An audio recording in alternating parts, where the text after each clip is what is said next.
natutulungan mo yung mga clients mo na i-match yung talagang dream property nila. As a solo father kasi, as a solo parent, this is yung binigay sa akin ni Lord na opportunity para makapag-provide ako sa family ko. The kids are with me eh. I have 5 kids, they're all with me.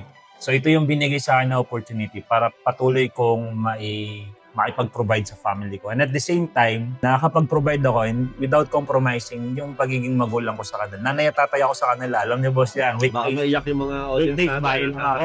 Bahay lang ako, weekdays. Kasi pumapasok ang mga bata, ako nag-aasikaso lahat. Online. That's the good thing about technology right now. Online lang, kausap ko yung mga client. Then most of the time, weekends ako nandito. So, nakakapag-provide ako, nagagampanan ko yung pagiging magulang ko. At the same time, yun yung isang part ng fulfilling talaga, yung natutulungan mo yung mga clients mo na i-match yung talagang dream property nila. Na most of the time talaga, ang thank you ang nare-receive mo sa kanila.